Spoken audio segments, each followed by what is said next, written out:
ministry in their lives and talk about how they really give everything to what they're doing, and it's very inspiring.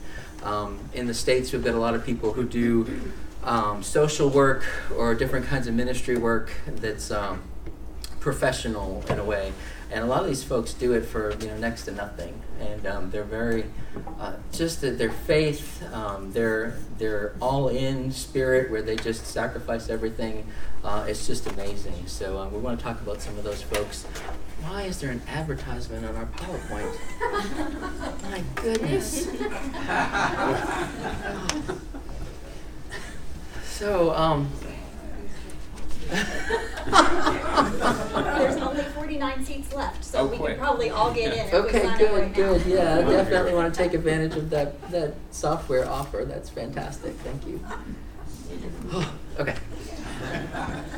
So anyway, I wanted to let Barbara kind of give an idea of where we were going and kind of the purpose of our trip and the mission of our mission, so to speak. So here's a map.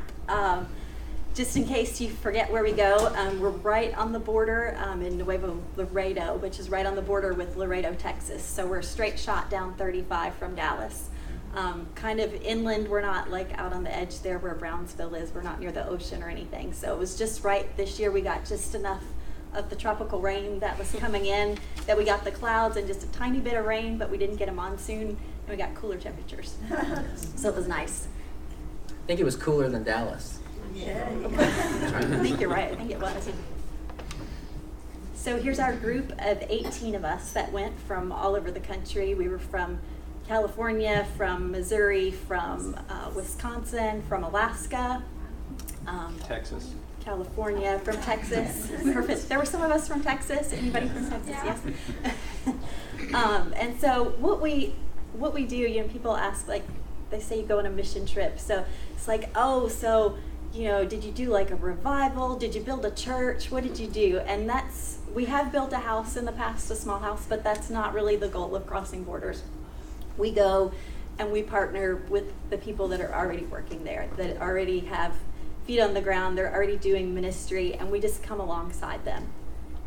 In large part, just for encouragement, because you imagine these people are pouring their time and their life into a children's home, into a small church where they don't have a lot of money, and they don't get a lot of encouragement and a lot of, just conferences and things like, pastors and people in the U.S. would get to be like, oh, I'm going to a conference this weekend, and you get some encouragement, you get an event, you get some ideas, but they just don't have a lot of that kind of stuff there. So we go to come alongside them to also help them reach out in their neighborhoods, because we can bring resources that maybe they don't have. So we come alongside them and provide like Vacation Bible School for the kids in their neighborhood, or give out supplies and things, and they use it as an outreach in their area. So that's kind of the goal of Crossing Borders, and we do a little bit of everything. We don't just go to build a church and that's it. We go to do a whole lot of different things. So we're going to start out by talking about Church in the Park, and I think we've told you guys about this before, but this is church that takes place every Sunday morning in Laredo, downtown in a little park. And so normally it's a park, but on Sunday morning about this time, it turns into a church. And so there are people that live in the area and a lot of homeless people that come to this church and worship in the park there. So I think Charlotte and Mike want to share some stories about some things that happened there this year. Speaking about, at about this time, it just occurred to me that this is about the time that Steve started getting phone calls about passwords and stuff on the machine here, but very brief story. But yeah, it started at exactly the same time as church. Yeah, so I was glad when we got to the park that it was shady. Yes. I think when we had church in the park here, it was kind of in the sun. So I think that's what I thought it was. Oh. So I was like, sunscreen, hat, everything, I'm ready, But I was like, oh, there's big trees, and it was really actually very pleasant. And everything was translated, which was nice. Either whoever's speaking English, they translate to Spanish or vice versa. And a few of us were asked if we wanted to give some kind of testimony, and it was Father's Day, and so it was supposed to be along that line. And so thankfully we had some notice to try to think about that, and I was thinking, I'm like, I don't know. I mean, I have a good dad. I don't have like, a bad father story. So, but it was interesting. I don't know if it was the night before or the morning of, but finally this thought came to me about how something that I'd already been thinking about, where basically Jesus, his disciples are going out and he's telling them not to worry. And somewhere else it said, your Heavenly Father knows what you need. And I realized in my own life that I would sometimes worry, I would pray about it, and then I just keep on worrying. Like, I didn't really think it was going to do any good. It dawned on me one day, I'm like, I should believe that God will actually do something about my worry. So that is what I talked about, and I tied that into Father's Day, that your Heavenly Father knows what you need, and that you can look to him for your to meet your needs. And I almost didn't want to do it because I'm standing up there and I'm like, I don't have anywhere near the number of worries that I'm sure everyone in this park does. And so I felt hesitant, but I also felt this push, like, do it. And I also had to follow Napo, who is standing up there on the right, who is originally from West Africa. He converted from being a Muslim to a Christian a few years ago.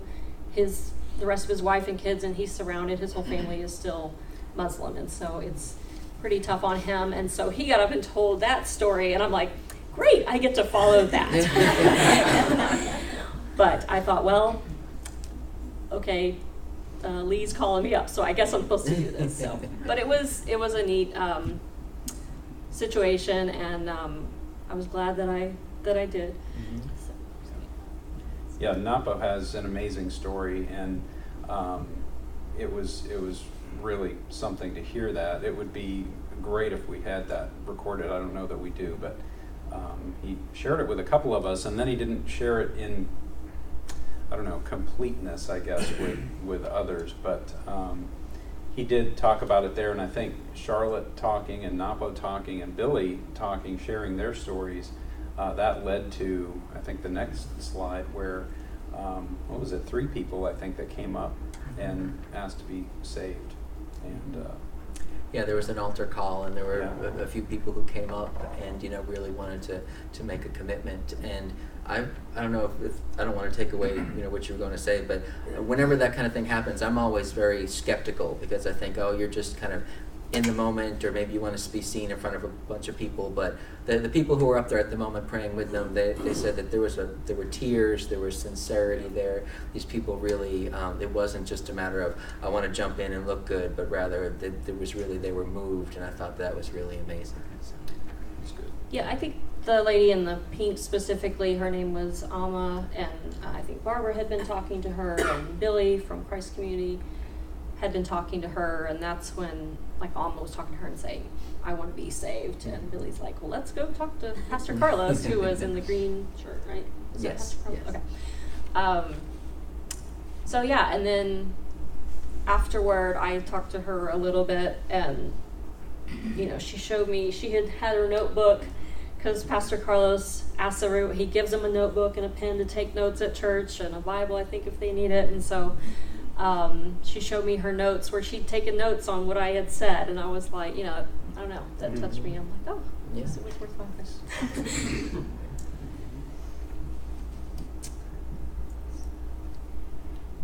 So I wanted to share a little bit with you guys about the homeless ministry that we participate in, that also takes place in Laredo on the U.S. side of the border. And so this man, Randy, and his wife, Jeannie, they take meals out to people in Laredo every day, like 5 days a week.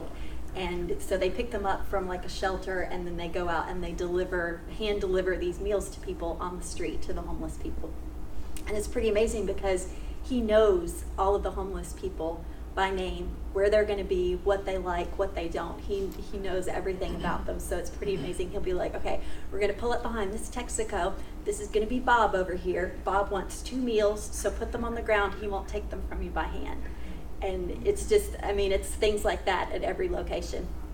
So what I wanted to share with you guys is you guys all brought gifts for our ministry partners, and so these were two of the people there that we gave some of those gifts to. And you can tell that they're not used to getting things like that, because Jeannie there, she actually started crying and kind of had a meltdown in the restaurant over the gifts that you guys had brought. So, some soaps and lotions and things like that we had given them. She was very touched by getting those things. So that's where you guys come in. It's important to do stuff like that, and they feel very special to be recognized like that. And also, the night when we went out, we had bagged up some of the socks and the soaps and the deodorants and things that you guys had brought in as well, and we handed those out on the street as we went around to see these people that he knew that were homeless. So there you can see, we're just stopped on the side at the Valero station, had given this guy a bag of gifts, and then we're praying with him there on the street. McDonald's in the background. Yeah, McDonald's in the background. I wanted to clarify too. I'm not sure if it's abundantly clear, but we're talking about two cities: Laredo on the U.S. side, Nuevo Laredo on the Mexico side. And so we do a variety of ministries on either side. So in that case, that was on the U.S. side in Laredo. So yes, you see the McDonald's there. There are several fast food places on the Mexico side as well, but they're just not quite as abundant. But yeah, we kind of do a little bit of both on either side. Yeah, and we were driving around. Mhm. The pastor was leading in his truck, and then we had our two vans following, so I'm sure we looked a little out of place, but we would take turn getting out of the vans and talking to the person who is homeless and asking if we could pray for them and giving them the toiletries. Yeah, so there I see Lee and Billy and forgetting her name. Marianne, I His think, mom, from California. Marianne. But yeah, we stopped in many different places, a number of different places that evening, and got out and talked with whoever was there, and offered to pray for them if they needed anything in particular. And Charlotte and I did that in one case with Steve. Yes, we met Marco and his girlfriend, who wasn't right there, named Veronica. Right. And they were telling us they were hoping that they would be able to get in a better situation in a couple of weeks, and so we prayed about that with them.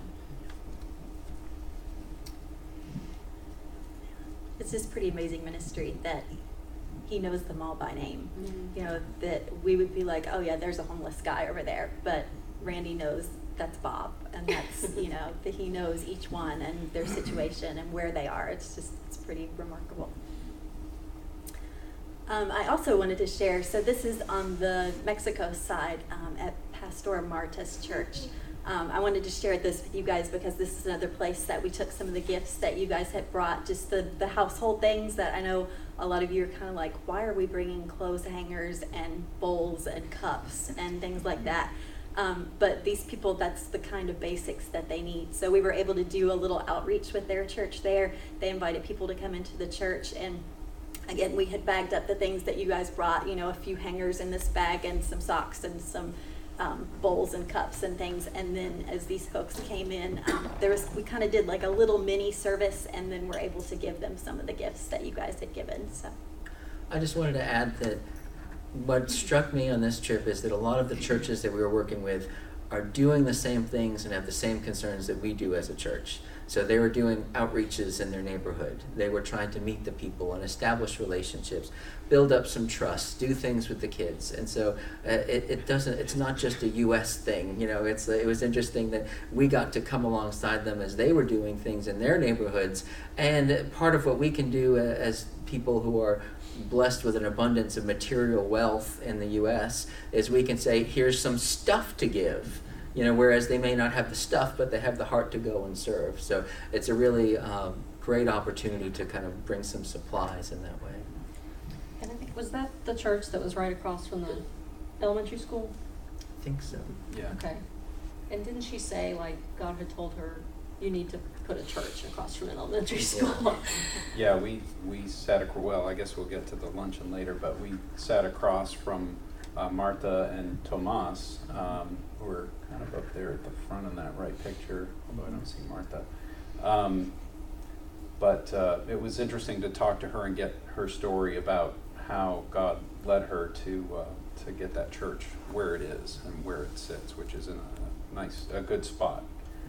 to get. And she's the pastor. She is the pastor. And She her is the- husband leads the worship. Is that right? And so that's unique that to have a woman pastor in Mexico at all. And this was one of a few different places where we showed up and they rolled out the red carpet for us. They had tables and seating, they had hot food waiting, that they had ladies that had come in and prepared all this food for us and served plates and had us sit down and put it in front of us, and it was really something for that. It's really ironic. We're always struck by how much when you go on a mission trip, you go to serve and yet you are served. And so we were just treated like royalty, you know. We could have seconds, thirds, fifths, whatever we wanted, and they stood there and watched. And it was a matter of, you know, after a while, it's like, guys, let's get up, you know, because they can eat after we're finished. And just the honor that's involved in that, to say, you know, you guys have as much as you want, and then we'll take the leftovers afterward. It just always floors me, the respect and the love that they show.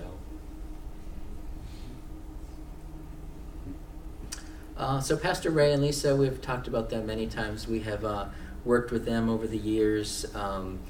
Lisa is from North Carolina and Ray is from Mexico, and they have it's a long but beautiful story about how God brought them together. We don't have time to summarize that, but if we ever get them to visit sometime, occasionally they go through the Dallas area.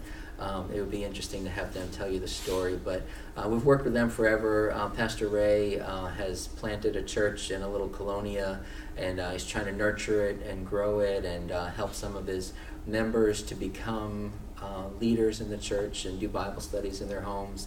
But often, like many of our ministry partners, they're always giving to other people while their house is falling apart or they don't have stuff that they need.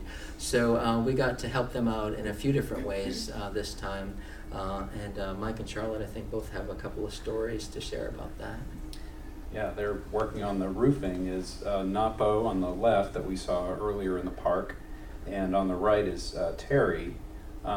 He and his wife Susan traveled down from Alaska. They live in Wasilla, and I take it that they've been on a number of trips. And Terry brings a 50-pound bag of tools with him because he's been in construction basically his whole life, and he can tackle pretty much any job. So at the back of Ray and Lisa's house that we see here, they had a roof on top of this shed that was falling apart and leaking, and the siding that's there was also all water damaged at the bottom, sill rotted out. He was basically able to just sweep away the sill with a broom. It was rotted so bad. So yeah, he got right to work. Napo was helping him out.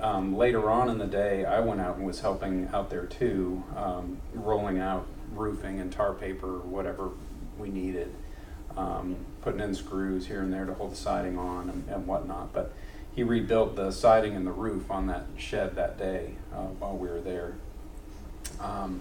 Meanwhile, inside the house, earlier in the day, there were good flip there. There were Steve and I crowded around a laptop. It's like home, right? Yeah. So, yeah, we'd heard from Lisa a few days before we went down there that she was having some major problems with one of the two laptops that she has, both of which were given to her for different purposes. This particular laptop we were working on had all the kids' school work and school lessons, plans, all that kind of stuff, because she homeschools their three kids, sorry. And like, how many were running around? How many did we bring? Yeah. So anyway, she kind of described the issue to us at camp before we traveled down there. Steve and I tried to strategize a little bit about how to attack it and the kind of tools we would need, none of which we had with us because we didn't know this issue was going to happen. But I think the timing of this ultimately turned out to be fortuitous because we were there, and then once we got there and got hands-on with the machine, I was kind of able to work through it and figure out some things to work around the problem that she described. and we managed to get it fixed up and working reliably again. So it was to the point where she said that as soon as she would boot it up, if she would touch the mouse on it, the whole machine would crash, like completely blue screen if you know Windows. So we were able to get into it without using the mouse at all, basically, and get things situated and get it working reliably. So she was very grateful to have that machine working, because she wouldn't have been able to teach without it. You maybe have had that kind of a blessing in your life where you get the opportunity to be the instrument by which God blesses somebody else, where someone needs something and then suddenly the answer to their prayer shows up and it happens to be you. And that was one of those moments. So, she was saying she was losing everything. She was crying. It's just like, I haven't been able to back up. Everything is just about gone. I don't know what I'm going to do. And then it's like we just sweep in there. Oh, we can fix that for you. And then by the time we left, everything was working again. She's backing up again, and it's all fine. So it's like it wasn't anything that we did that wasn't brain surgery, but from her perspective, God fulfilled the answer to her prayer. And then to be the vehicle through which that's done is just amazing. So it's so great to be in a relationship with God and have him just place you somewhere. And it's like you can actually just be the tool by which he fixes something. It's pretty amazing. I think one of the things, we'll talk about the painting, but Steve told us, and I forgot to mention this back to Church in the Park, it's like our first activity we were doing was Church in the Park. And it wasn't the U.S. side, but we knew a lot of people would be speaking Spanish, and some of us knew Spanish well and some of us didn't. And so little concerned about that, but Steve said, just walk up and meet people, and a lot of times they just want to tell their story, they just need someone to listen. And so we did try to do that, but especially like Lisa, she does speak English, she's American, and but away from her family and probably doesn't have a lot of people to talk to, and so she's one of those, which I was grateful for. If you get her talking, like, she can literally talk all day to you, because I think she just needs someone to talk to. So I love that, because every time I'd sit down and just talk to her, I didn't have to worry about anything. So that was one of those times. So one of my lessons learned on this trip. And then painting that wall. So you can see we did try to paint the entire house white. I think we got three and a half sides done. This wall here was actually faced the neighbor, was on the side, and it faced the next door neighbor. And they were doing construction right there. And so we had to get permission to go over there. And so we just, as many people who was available, we attacked the wall to paint it. And I think we got it done thanks to, again, Napo, who's up there in the upper right corner. He had to get up on this, high ladder and reach with the high pole and get the very top parts. That was really difficult to get, but we had a joke like, how many crossing borders people does it take to paint that wall? I think we had to do it about half an hour, 40 minutes. Yeah, I think you were able to get it done faster than the pizza that was ordered showed up. Right. It was amazing. Yeah. Yeah, and some people, there's a rock pile there, and two of the guys had to dive in and actually shovel that away from the wall so we could paint it and not leave a mound. And it was, blazing hot and everything. So got it done. So that was good teamwork, good team building. Just a little cultural note you might find amusing, that in their neighborhood, if you paint the side of your house facing a neighbor, you have to ask that neighbor's permission first that you're going to paint it that color. So it's like, it's not that you can say, it's my house, I'm going to paint it whatever I want. It's a matter of, neighbor, I want to paint this white, is that okay with you? But I guess the theory being they're the ones who have to look at it.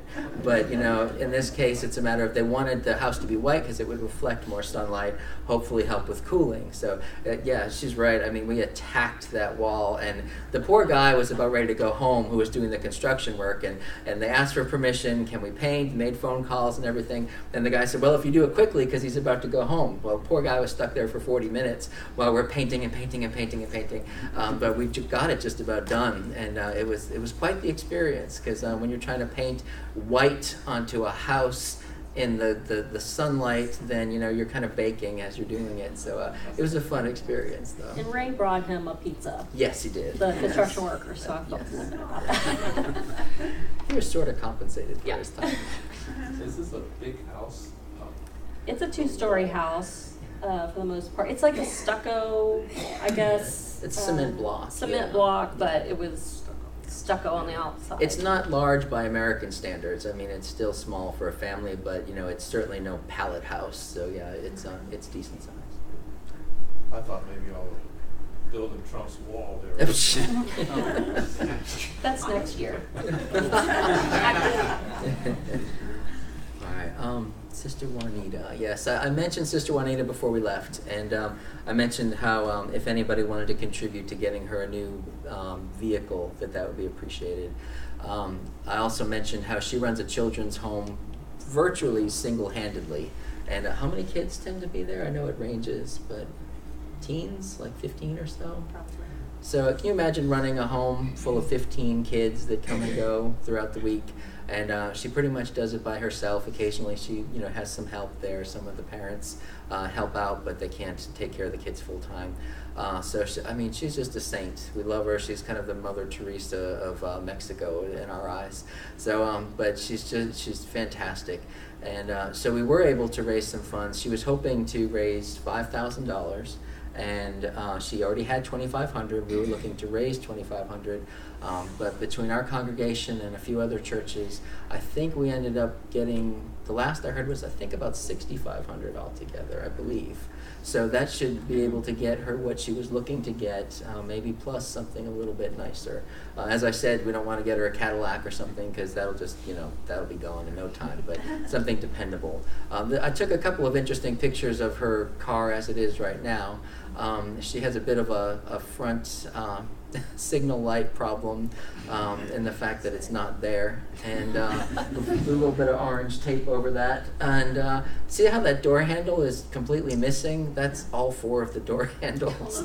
So I don't know how she gets in other than to leave the window open a little bit and reach in. And then there's something about the doors, like if she can't get in through the driver's side, so she has to crawl across somehow, like get in the back seat and then crawl up to the front seat to drive or something. So it's crazy. And then if you saw the home that she lives in to try to help these kids, it's just mind-boggling. So anyway, that was a great answer to prayer that we could help in that way. Are you going to say something?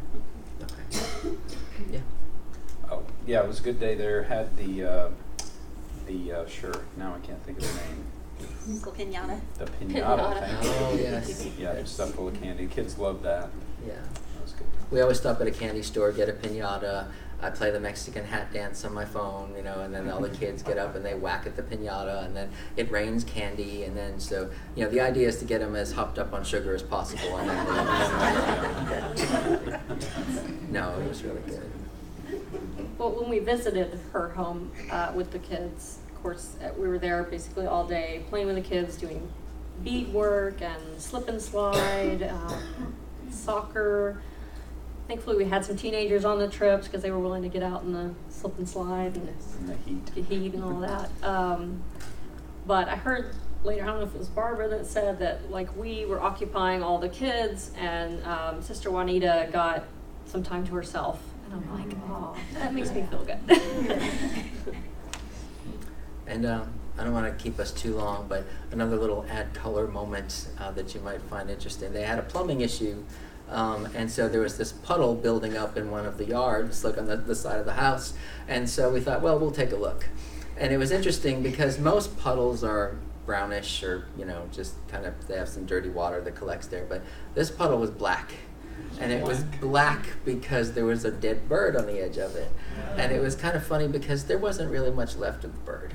And it was just a puddle, and there was their plumbing issue. And so it was like, that's interesting. You don't want to touch a dead bird, much less one that used to be and has become a puddle. So it was kind of funny. We weren't quite sure what to do with that. And then one of the ladies who helps out comes by, wants to show us the pipe, reaches down with her bare hand, like, here, and then she goes and she, reaches her hand into this black swamp of decomposed stuff, and then like shows us, the issue, and then we're like, oh, okay, wow, yeah, that's a thing right there, and so grabs the bird, gets and that out of carries the it way. off. Yeah, so we were like, that's a dead bird, and she's like, si, avion, and just like tosses it away. Okay. Do you want to like boil yourself for a while or something? But anyway, and so then Lee our theme for the week was all in. Like we were all in. Lee got all in, and so he was standing in the stuff and shoveling and tried to get down to the piping and everything. So that boy, I was all in on my health. I didn't want to get some kind of deadly disease, but Lee was all in being a servant, and I got to hand it to him. But it was ultimately not something that we could fix. So I can't say that it was, all time well spent, but man, it was an interesting little repair job that we attempted. So anyway, if you don't remember anything else, the dead bird puddle, that's something you can kind of take away. I didn't get a picture. No, I don't think you'd want to see the picture. It was something else. Anyway, I've got a few more slides, and then I will wrap up. Guys, so along the lines of what Charlotte was saying earlier, like Steve had told everybody early on in the week, you don't have to necessarily worry about having a conversation with someone. You just have to be willing to listen to them, and that goes a long way. And so unfortunately, I don't have any pictures from the retirement home that we visited because we're not allowed. It's a state-run home, and we're not allowed to take pictures there. But there was one lady. Now, my Spanish is so-so. I understand some. It's getting better. It's not great. I speak some. But so this lady, she was sitting there, and so I went over and said hi, and how are you, and kind of got her started. Well, she talked to me for about 20 minutes. I do not understand 20 minutes worth of Spanish, I can promise you. But she just continued to talk, and so if her face went, I went. And if her face went, I went. And so, I don't know what she talked about a lot of the time. There were a few words here and there. I understood a few things about her kids. But otherwise, she just talked, and she was more than content to just have some company for a while. So you don't have to be worried about being the greatest conversationalist, whether it's in your language or another language. You can just be there with somebody and just share space with them. And then we also went to a state-run children's home, which I also don't have pictures of because we're not allowed to take pictures there, with the exception of a couple. Oh, yeah. Yes. These are good. Yeah. Billy, I think it was, brought nail polish to do with the girls that were at this primarily girls, teenage girls at this state-run facility. And so they were all sitting on the floor, painting each other's nails, having a great time. I sat with Steve at some point and kind of joked with him, hey, aren't you next? Isn't it your turn? And he's like, I'll do it, okay. And he got right down on the floor, and they picked colors, and the girls thought that was the greatest thing, painting Steve's nails. And then next thing you know, Lee did it, and then Steve Adams, who's the guy on the left here, so there's Lee and Steve Adams. Real so they men got get their nails painted too. Yeah. And see what's going on here is they're comparing colors, so they, oh, next time I want the color you got, so that's what's happening here.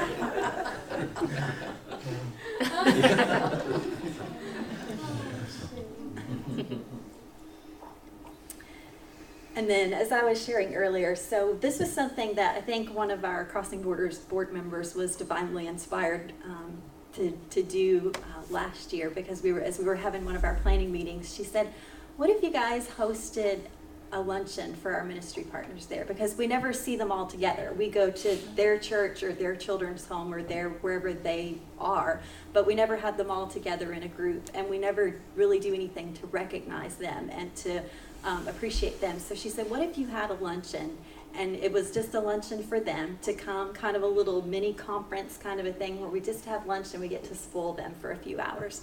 And so we started doing that last summer. And that's another event that you guys bring gifts for. So this is where we pass out gifts to all of the husbands and wives there. Just, little things to help them feel appreciated. And we have lunch together, and we just sit and visit for a while. And it was such a great hit last year that we decided it had to become an annual thing. So this was our luncheon this year.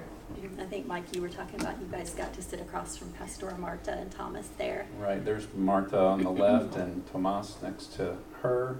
In the foreground here in the picture on the left is Derek. He was Eric. I don't know if I messed that up. His big strength for us anyway on the trip was his Spanish speaking. He taught Spanish and may still teach Spanish.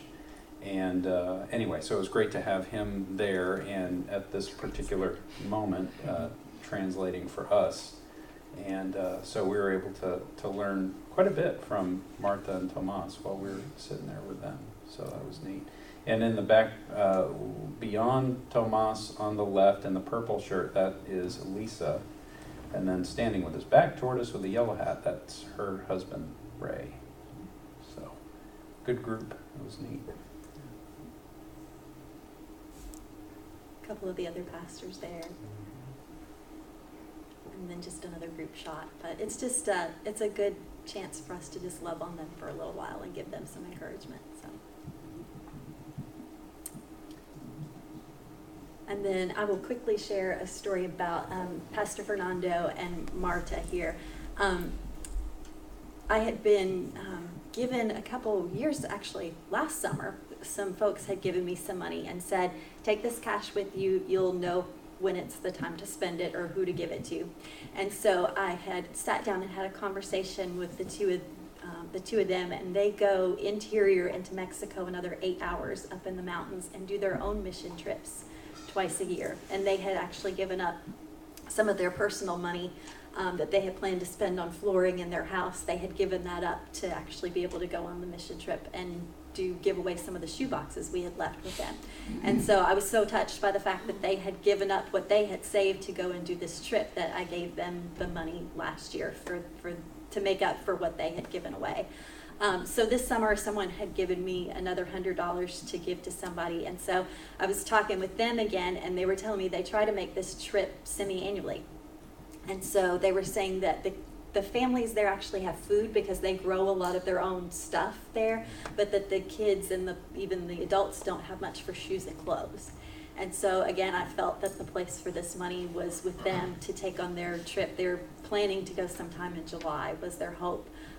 So I gave it to them to be able to buy shoes and clothes for the folks there. So it's just amazing because these people already have their church, and the people there are not wealthy by our standards, and they say, you imagine, you think it's poor here, you should see what it's like there. So. So I don't want to take up too much more of your time, but I just kind of wanted to summarize the idea that pretty much everything we did there is stuff that we can do here in the States.